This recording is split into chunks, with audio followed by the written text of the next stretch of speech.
ដើរចូលទៅក្នុងខ្លួនរបស់យើង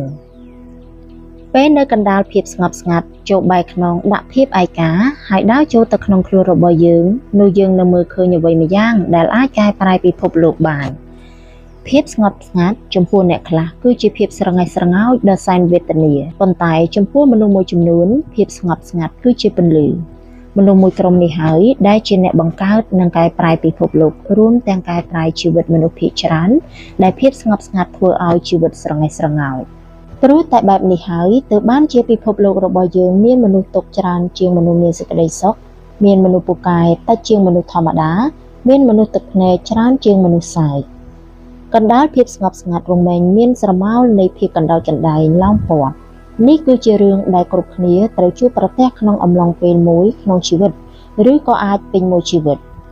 ប្រសិនបើយើងដើរឆ្លងកាត់ភាពស្ងប់ស្ងាត់ចូលទៅក្នុងខ្លួនរបស់យើងបាន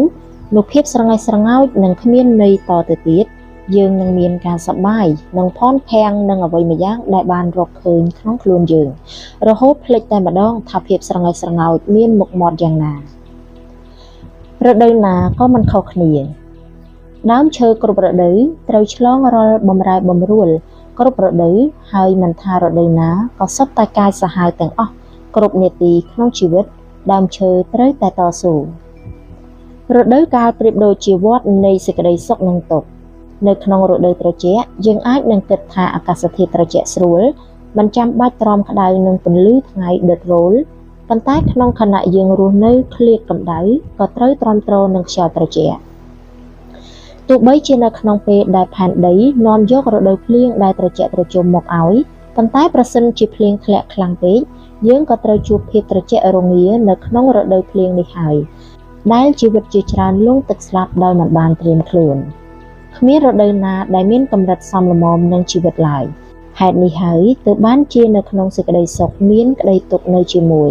គ្រាន់តែការរងចាំពេលវេលាចេញមករុករានជីវិតរបស់យើងតែប៉ុណ្ណោះមិនថារដូវណាក៏អាចសាហាវមិនខុសគ្នាដែរក្នុងខណៈដែលមានក្តីសង្ឃឹមពេញព្រៀបនឹងរឿងខកបំណងកើតឡើងយ៉ាងមិនគួរឲ្យជឿនិយាយទៅជីវិតរបស់យើងក៏ប្រែប្រួលមិនចាញ់រដូវកាលនៅលើផែនដីដែរជួនកាលជីវិតត្រូវស្រោចស្រពទឹកជ្រោយដីដោយភាពកាចខុសខើរបស់ពិភពលោកខ្លះទើបយើងមើលឃើញពីសម្រស់ដែលបំពួននៅខាងក្នុងនោះ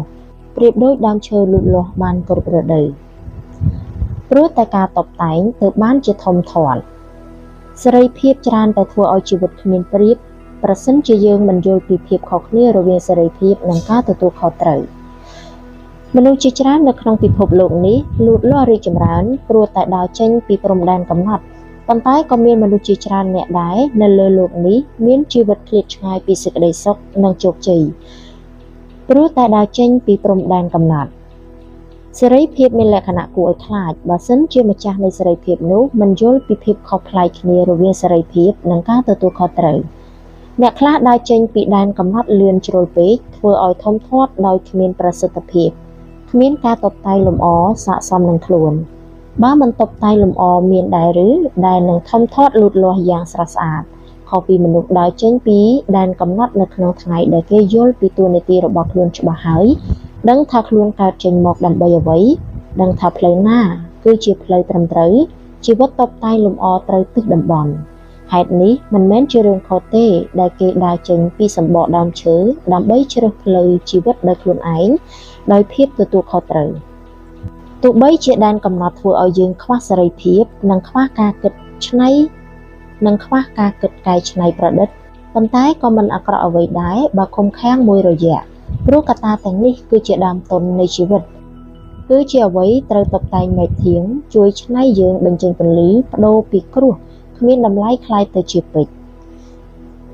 គ្មានដើមឈើណាคล้ายទៅជាកំពតព្រៃស្រស់ស្អាតបានឡើយបើមិនឆ្លងកាត់ការតុបតែងក្នុងខណៈពេលនៅជាដើមឈើតូចៗហើយគ្មានអ្នកណាដើរចេញពីដែនកំណត់បានយ៉ាងហំហានបើមិនធ្លាប់ត្រូវបានរៀបចំជីវិតនៅដំណាក់កាលដំបូងនៃជីវិតរបស់ខ្លួនពន្លត់ទុកឲ្យបានដោយចិត្តរបស់ខ្លួនឯងពាក្យសម្ដីលងលោមឬកម្លាំងចិត្តពីអ្នកឯទៀតអាចជួយយើងឲ្យរឹងមាំតែមួយរយៈប៉ុណ្ណោះប៉ុន្តែអ្នកដែលទាញជីវិតឲ្យផុតពីភាពក្រៀមក្រំទុក្ខសោកបានរៀងរហូតគឺខ្លួនយើងផ្ទាល់នៅពេលមានទុក្ខប៉ះទង្គិចចិត្ត មនុស្សយើងតែងតែព្យាយាមរុញច្រានវាឲ្យចេញពីខ្លួនឬមិនអញ្ចឹងទេគឺរក្សាទុកបញ្ហាហើយរស់នៅដោយបោកបញ្ឆោតចិត្តខ្លួនឯងរហូតធ្វើឲ្យបញ្ហារីកធំនិងដោះស្រាយលែងបានជាជាងបាត់បង់តិចបែរជាបាត់បង់ច្រើននេះគឺជាដំណើរដើមតងរបស់ទុក្ខដែលរីករាលនៅក្នុងចិត្តមនុស្សទូទាំងពិភពលោកនេះគ្មានអ្នកណាត្រៀមខ្លួនត្រៀមចិត្តដើម្បីចាំទទួលក្តីទុក្ខនោះទេព្រោះអ្វីដែលមិនល្អយើងច្រើនតែគិតថា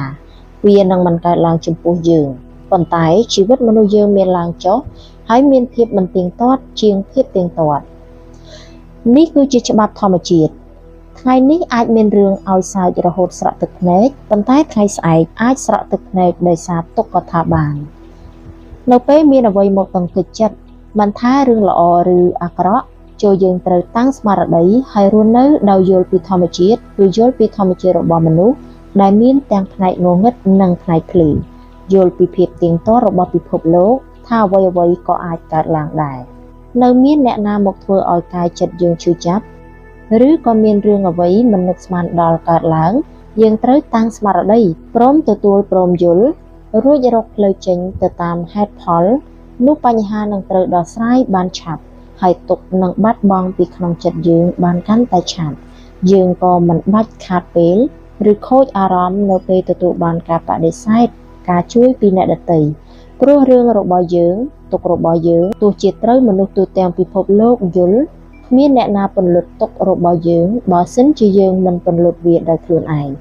នៅពេលបេះដូងយើងមានទុក្ខក្រៀមក្រំចូលមើលឃើញពីស្រមោលខ្មៅនៅក្នុងបេះដូងខ្លួនឯងកុំរត់ទៅរកអ្នកឯទៀតកុំសង្ឃឹមផ្លូវចេញពីអ្នកឯទៀតពន្លត់ទុក្ខឲ្យបាននៅត្រង់បេះដូងរបស់ខ្លួនព្រោះត្រង់នេះគឺជាប្រភពរបស់គ្រប់បញ្ហាគ្រាន់តែចិត្តរបស់យើងសៅហ្មងរបស់អាក្រក់ក៏នាំគ្នាមកចោមរោមជីវិតរបស់យើងច្រើនទៅបើយើងដោះស្រាយបញ្ហាត្រូវចំកន្លែងបញ្ឈប់ទុកនៅក្នុងចិត្តបានជាមុននៅផ្នែកផ្សេងទៀតនៅក្នុងជីវិតនឹងប្រសើរឡើងដោយខ្លួនឯងបើកភ្នែកបើកចិត្តហើយយកចិត្តទុកដាក់មើលឲ្យឃើញពីប្រភពនៃបញ្ហាហើយធ្វើចិត្តឲ្យស្ងប់ដើម្បីសន្សំធម៌ពលរួចវិលទៅរកការដោះស្រាយបញ្ហាឈប់បញ្ជូនតនៅក្តីទុក្ខដែលជាដើមហេតុនៅពេលទុក្ខព្រួយមកគោះទ្វារចូលរស់នៅជាមួយវានោះយើងនឹងមិនឈឺចាប់នៅក្នុងថ្ងៃដែលងាកមុខទៅខាងណាក៏គ្មានអ្នកណាព្រមងាកមុខចេញដើមឈើធំបន្ទុកក៏រមែងធំទៅតាមនោះដែរដើមឈើធំរមែងត្រូវលះបង់ឲ្យពិភពលោកច្រើនជាងដើមឈើតូចបើជ្រើសធ្វើជាដើមឈើធំនៅពេលឲ្យចូលកុំរំពឹងនៅរបស់តបស្នងមកវិញមិត្តភក្តិម្នាក់របស់ខ្ញុំគឺជាមនុស្សដែលលះបង់ចំពោះស្នេហាពេលនេះស្រឡាញ់នរណាម្នាក់នាងគិតតែពីឲ្យសុខចិត្តលះបង់គ្រប់យ៉ាងឲ្យទៅគេមិនថាជារបស់របរលុយកាក់ភាពស្រណុកសុខស្រួលទាំងផ្លូវកាយនិងផ្លូវចិត្ត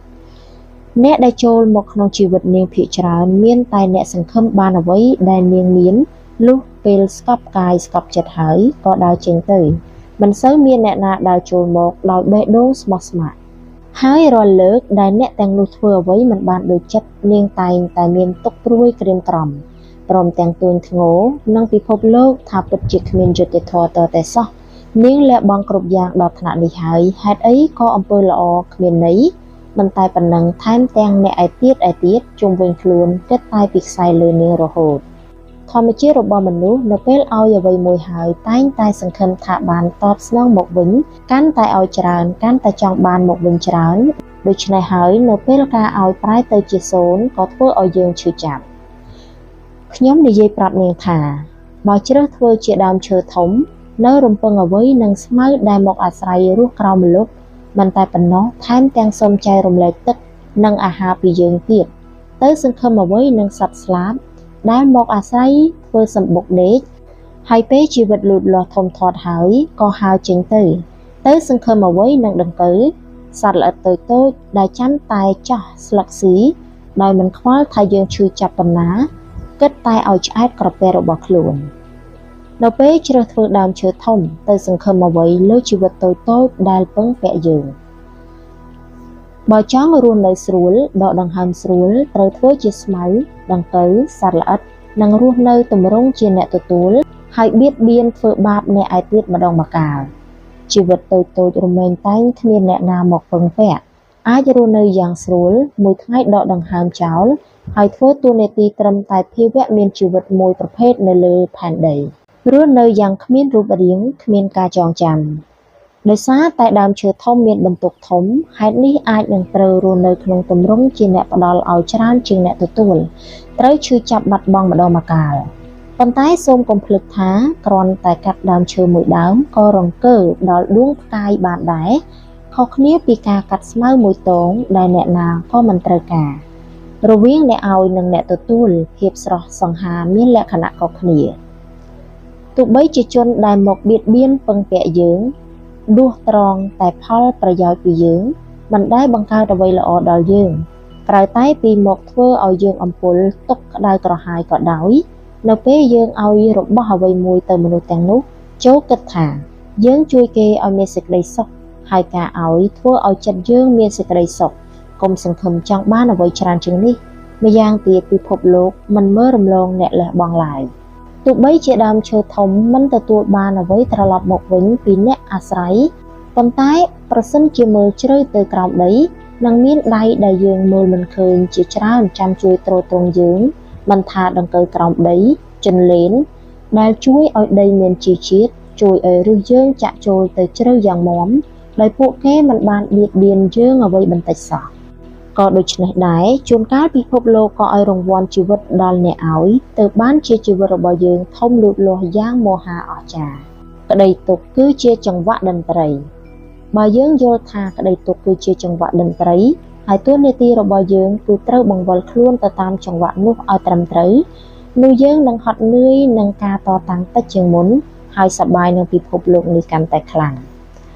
ជួនកាលភាពវៃឆ្លាតនិងរឹងមាំក៏មិនជួយឲ្យយើងរួចផុតពីជីវិតនៅក្នុងលោកគ្រប់ពេលវេលាដែរអ្វីដែលថែទាំជីវិតយើងបានយ៉ាងពិតប្រាកដគឺការគិតប៉ុន្តែភាពទន់ជ្រាយនៃបេះដូងនិងកម្លាំងជំរុញពីការគិតអវិជ្ជមានគឺជាមូលហេតុសំខាន់ដែលធ្វើឲ្យយើងបរាជ័យខ្លាំងបំផុតជីវិតមិនមែនជារឿងងាយស្រួលហេតុនេះការរស់នៅយ៉ាងសុខស្រួលនិងមានសេចក្តីសុខមិនមែនជារឿងងាយប៉ុន្មានឡើយមនុស្សជាច្រើននិយាយថាជីវិតគឺការតស៊ូតតាំងតែបើយើងមើលមកក្នុងន័យមួយទៀតនោះនឹងឃើញថាការតតាំងមានចាញ់ឈ្នះពេលណាចាញ់ជីវិតនឹងរងគ្រោះបាត់បង់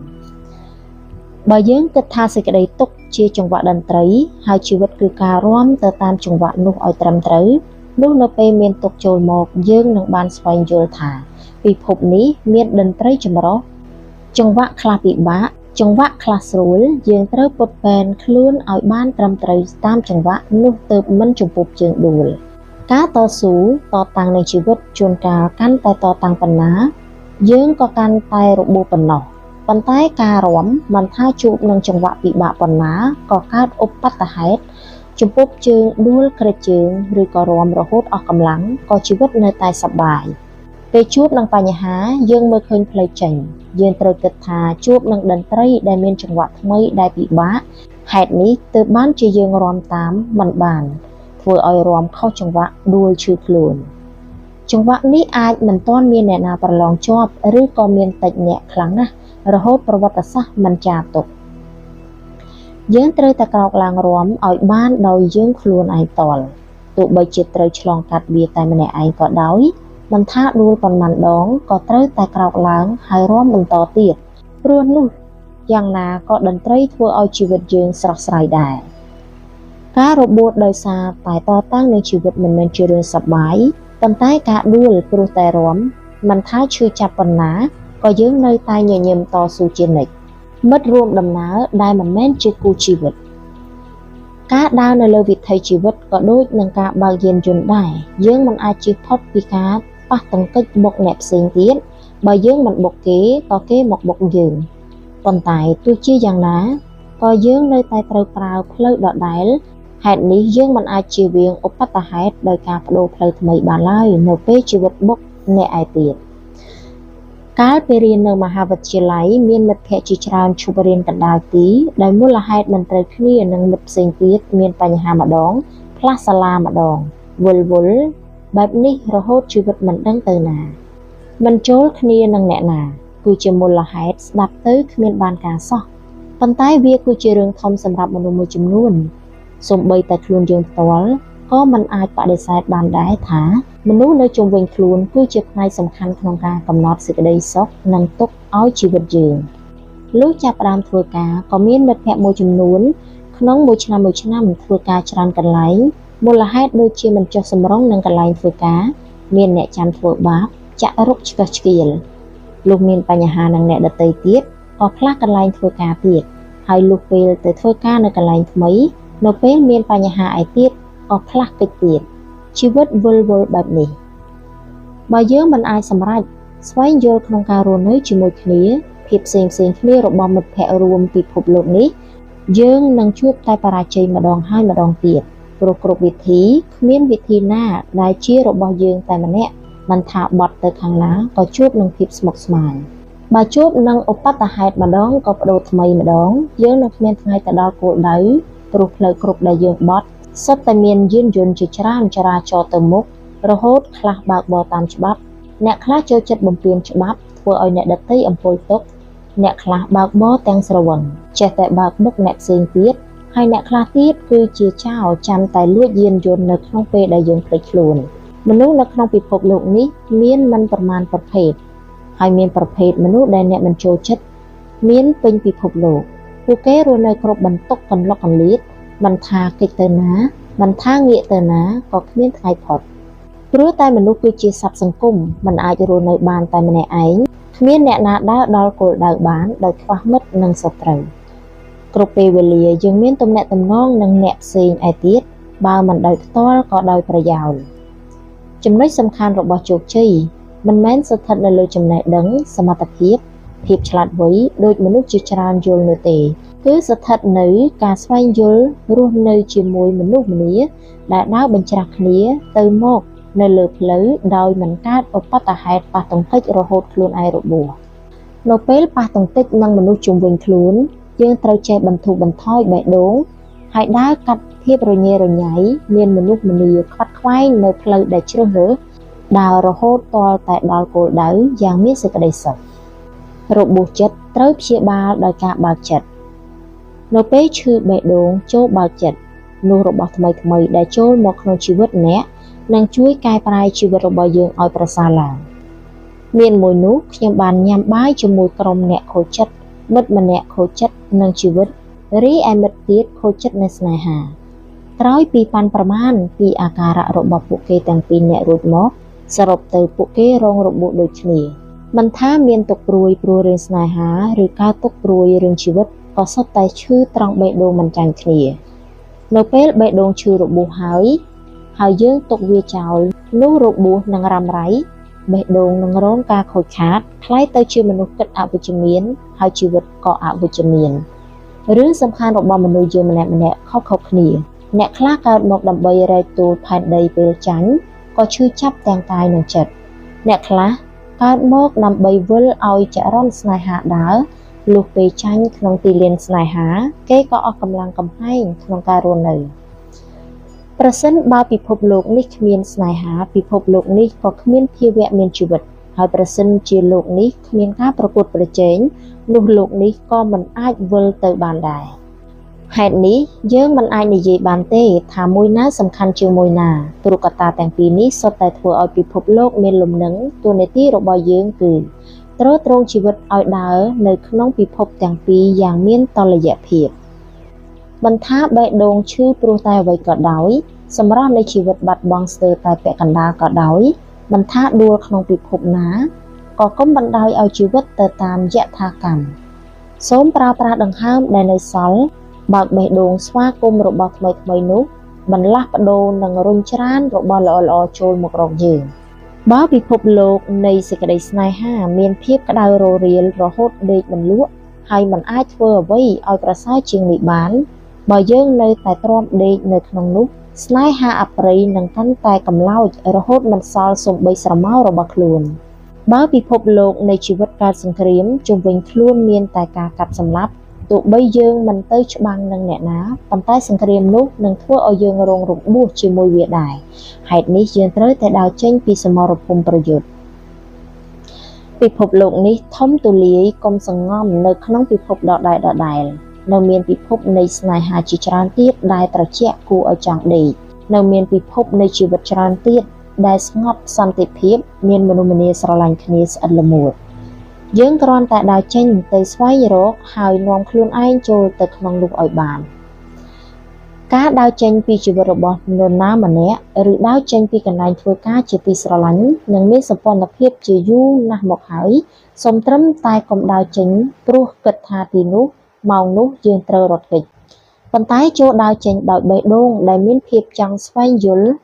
រុករកពេលណាយើងយល់ពីការរុករកនោះយើងនឹងបាននៅអ្វីដែលគេត្រូវការមិនថាជាគូស្នេហ៍ល្អឬការងារដែលមានសេចក្តីសុខពិភពលោកនេះមិនដែលប្រកល់របស់ល្អៗឲ្យអ្នកណាដោយចៃដន្យទេសិល្បៈនៃការព្យាបាលចិត្តអ្វីគ្រប់យ៉ាងកើតឡើងនៅត្រង់ចិត្តបរាជ័យតែងតែកើតឡើងប៉ុន្តែដោយសារតែគ្មានសិល្បៈក្នុងការព្យាបាលចិត្ត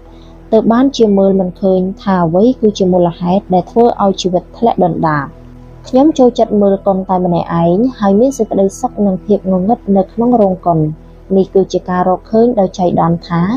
ការមើលកុនតែម្នាក់ឯងធ្វើឲ្យជីវិតប្រសើរឡើងបានក្នុងថ្ងៃដែលគ្មានអ្នកណាទំនេរមើលកុនជាមួយហើយរាល់លើកនៅពេលដែលជីវិតក្រៀមក្រំទុក្ខសោកខ្ញុំនឹងដើរចូលទៅក្នុងរោងកុនតែម្នាក់ឯងហើយដើរចេញមកវិញដោយបេះដូងដែលស្កប់ស្កល់រឿងកុនខ្លះជួយបន្ធូរបន្ថយភាពតានតឹងលុះភាពតានតឹងបានធូរស្បើយហើយយើងមើលឃើញពីបញ្ហាអាចដោះស្រាយបានត្រូវចំណុចហើយងាកមកមើលថែទាំជីវិតខ្លួនឯងបើយើងព្យាបាលត្រូវកន្លែងប្រៀបដូចអេសត្រូវកន្លែងរមាស់បញ្ហានឹងរលាយបាត់អស់គ្មានអ្នកណាម្នាក់ចង់រក្សាក្តីទុកនៅនឹងខ្លួនឡើយប៉ុន្តែមនុស្សជាច្រើនមិនដឹងថាទុកវានៅឯណាមិនដឹងថាចាប់ផ្ដើមដោះស្រាយត្រង់ណាជួនកាលយើងមានបញ្ហាតែមិនដឹងថាបញ្ហាគឺជាអ្វីបើមិនដឹងក៏មិនអាចដោះស្រាយកើតត្រូវត្រាំត្រែងបែបនោះមិនឃើញពន្លឺរឿងនេះមិនអ្វីពីសរសៃសក់បាំងភ្នំមិត្តភ័ក្តិរបស់ខ្ញុំម្នាក់ញៀននឹងការដើរលេងយប់រាល់យប់គេតែងតែចេញដើរលេងផឹកឡើងស្រវឹងទៅជួបផ្ទះដើរលេងរហូតហិនហោចជីវិតជំពាក់បំណុលបរាជ័យចំពោះការងាររស់នៅគ្មានអនាគតគេព្យាយាមឈប់ដើរលេងព្យាយាមកែប្រែប៉ុន្តែបើយប់ណាគេមិនបានចេញទៅខាងក្រៅគេនឹងរស័ព្ទរសល់នៅក្នុងចិត្តនៅមិនសុខទោះបីជាព្យាយាមកែលម្អចេញពីធ្វើការរូតរះមកផ្ទះប៉ុន្តែចុងក្រោយក៏ចាញ់ចិត្តខ្លួនឯងចេញទៅផឹកពណ៌តែស្រវឹងដូចមុនទៀតថ្ងៃមួយខ្ញុំនិងមិត្តភ័ក្តិឯទៀតនាំគ្នាទៅលេងបន្ទប់ជួលរបស់ពួកគេហើយនៅពេលបើកទៅភ្លាមក៏ដឹងថាហេតុអីបានជាគេចូលចិត្តដើរលេងយប់បើទោះបីជាអ្នកផ្សេងឯទៀតទោះស្រឡាញ់ជីវិតស្ងប់ស្ងាត់ប៉ុណ្ណាបើមកនៅក្នុងបន្ទប់នេះក៏ប្រហែលជាត្រូវដើរលេងយប់ដូចគ្នាដែរព្រោះបន្ទប់នោះអ្នកណាមិនស្រវឹងប្រកាសជាដេកមិនបានអ្នកដែលមានស្មារតីពេញលេញក៏នៅមិនបាន4ម៉ោងផងការដែលគេត្រូវចេញទៅក្រៅផ្ទះរាល់យប់ក៏ព្រោះផ្ទះនោះមិនចង់ឲ្យរស់នៅហេតុនេះហើយទើបបានជាគេនៅមិនបានត្រូវផឹកឲ្យស្រវឹងពេលមកដល់ផ្ទះនឹងបានដេកតែម្ដងមិនចាំបាច់ដឹងឮអ្វីឲ្យពេលយប់មានតិចម៉ោងបំផុតរស់នៅទីនោះឲ្យបានតិចតួចបំផុតប៉ុន្តែគេបែរជាមិនដឹងខ្លួនថាអ្វីជាមូលហេតុធ្វើឲ្យគេត្រូវចេញក្រៅផ្ទះបន្ទប់នោះគឺបន្ទប់តូចគ្មានបង្អួចគ្មានពន្លឺខាងក្រៅចូលមកញែកមិនដាច់ថាពេលណាគឺជាពេលថ្ងៃពេលណាជាពេលយប់បន្ទប់ងងឹតគ្រប់ពេលវេលាប្រៀបដូចជាកុកងងឹតអង្គុយត្រឹម1ម៉ោងក៏មានអារម្មណ៍ថាឈឺក្បាលគ្មានខ្យល់អាកាសចេញចូលមានក្លិនមិនល្អរកសេចក្តីសុខមិនបានគេរស់នៅក្នុងបន្ទប់នេះតាំងពីរៀនចប់រហូតដល់មានការងារធ្វើពេលវេលាកន្លងផុតទៅជាច្រើនឆ្នាំក៏រស់នៅទីនោះបន្តដោយការទម្លាប់មិនគួរជឿក៏ត្រូវតែជឿនៅពេលមិត្តភ័ក្តិជួយគ្នាបង្ខំឲ្យគេរើផ្ទះកន្លងផុតទៅមិនដល់1ខែផងគេក៏ប្រែក្លាយទៅជាមនុស្សម្នាក់ផ្សេងទៀតពេលចេញពីធ្វើការគេត្រឡប់មកផ្ទះឈប់ដើរលេងឈប់ផឹកធ្វើឲ្យការងារបានល្អប្រសើរឡើងបំណុលក៏ថយចុះចាប់ផ្ដើមមានលុយសន្សំជីវិតប្រែប្រួលពីបាតដៃទៅខ្នងដៃការរស់នៅជាសិល្បៈមួយយ៉ាងដែលគ្មានរូបមន្តជាក់លាក់ហើយបញ្ហាមួយចំនួនមិនអាចដោះស្រាយបានដោយការគិតតែម្យ៉ាងនោះទេសំខាន់គឺយើងត្រូវអេសឲ្យចំកន្លែងរមាស់បើរមាស់កន្លែងណាមួយហើយ ទៅអេះកន្លែងមួយទៀតនឹងមានតែបន្ថែមបញ្ហាព្រោះក្រៅពីមិនបាត់រមាស់ហើយសាច់ល្អៗក៏คล้ายទៅជាមានដំបៅមានស្នាមរលាត់បន្ថែមទៀត